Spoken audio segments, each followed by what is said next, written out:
fired in Sarajevo, which destroyed the civilization and the way of life which I had known in the first 34 years of my life.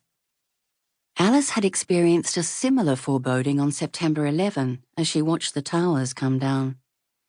Her pursuit of echoes, of resonance, had gone on from there. "Interesting," Sarah had responded, once, twice, many times, but not in and of itself a novel. Alice would return to first principles. At the beginning of their relationship, she and her not-yet wife Edith drove to Seymour to buy their second Burmese kitten. The first had been lonely, so they'd returned to purchase the only sibling from the litter that hadn't sold. Apparently his square, oversized head and crackly meow made him less appealing, though his square head was, as far as Alice and Edith were concerned, exactly what made him magnificent.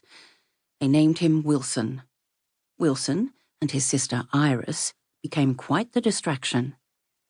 Once she had two cats, Alice would try to identify the correct position to put their baskets on her desk, next to the photo of her baby self being held aloft by her father, sometime in 1964. Black and white. Her little embroidered dress. Bloomers. She was gazing into her father's eyes. He was gazing into hers. They were both laughing at the joy of being there, together, loving each other, making the world anew. It was hard to fit all this, computer, sentimental items, books, cats, onto her desk. Perhaps she needed a bigger one. She might have to get into the car and drive to IKEA, which would mean getting caught behind a tram.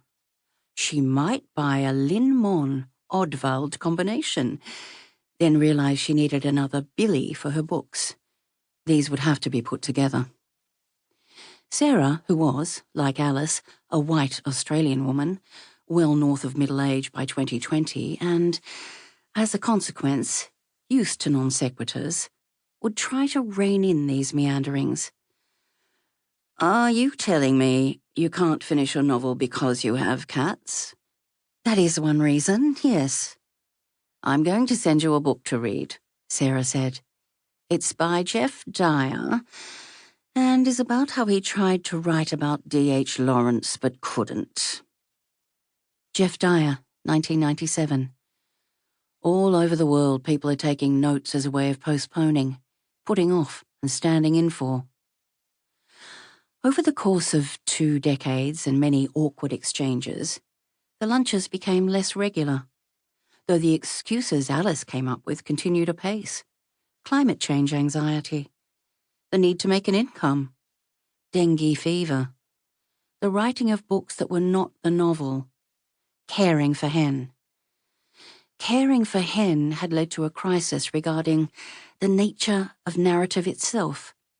And when Sarah asked why, Alice tried to explain that dementia was a form of discontinuous narrative. Tried to explain how she'd felt simultaneously fascinated and devastated as she watched new forms of logic assert themselves in her friend's brain. Words detached. Language floated apart. Yet some relationship, some tension, some bond continued to organize the sounds the woman Alice loved into hen-shaped molecules of meaning. Another pressing issue, not particular to Alice alone, was that it stopped being possible to make a living writing novels. This meant that sometime in the twenteens, Alice started teaching people how to write a novel. She enjoyed the work, but wished she was able to model how to write a novel for her students by actually writing a novel. But, as she explained to them, her novel was a shapeshifter, a series of mirages. Drafts took shape, shimmered, disappeared.